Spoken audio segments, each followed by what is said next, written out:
হাম ও উপসর্গ নিয়ে গতকাল পর্যন্ত সিলেটে বিভাগে মৃতের সংখ্যা ৫৫ জন। এছাড়া বিভিন্ন হাসপাতালে চিকিৎসাধীন প্রায় ৩০০ রোগী। হাম পরিস্থিতি নিয়ে সিলেট থেকে জানাবেন সহকর্মী রানা মজুমদার। রানা, গতকাল পর্যন্ত হাম ও হামের উপসর্গ নিয়ে সিলেটের মৃতের সংখ্যা ৫৫ জন।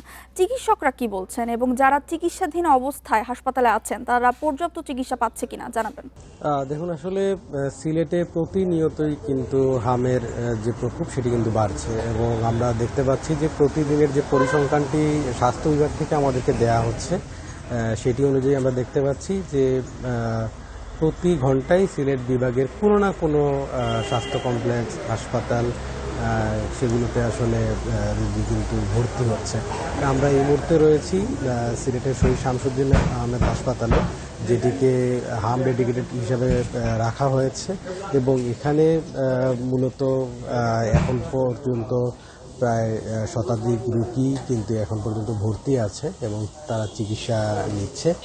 আপনি জানেন যে গতকালকের যে হিসাব সেটি অনুযায়ী কিন্তু সিলেটের বিভাগে ৫৫ জন হাম উপসর্গ নিয়ে নানা বয়সের শিশু মারা গিয়েছে এবং এদের একজনের বয়স ছিল ১ বছরের থেকে একটু বেশি এবং বাকি দুজনের বয়স ছিল কিন্তু ১ বছরেরও কম।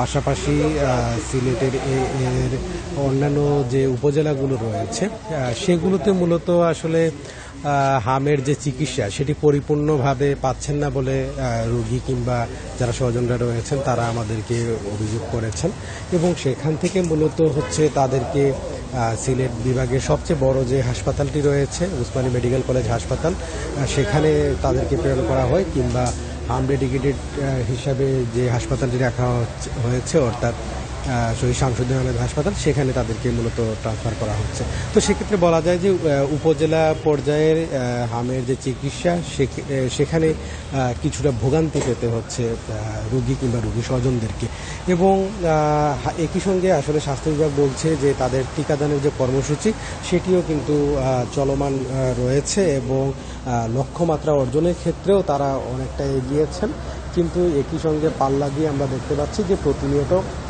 হামের প্রকোপটাও কিন্তু সিলেটে বাড়ছে এবং এটি বলা যায় যে অনেকটা আশঙ্কাজনক হারে বাড়ছে। তো হাম পরিস্থিতি নিয়ে সিলেট থেকে এই ছিল আমার কাছে সবশেষ। সিলেট থেকে হাম পরিস্থিতি নিয়ে বিস্তারিত জানাচ্ছিলেন সহকর্মী রানা মজুমদার।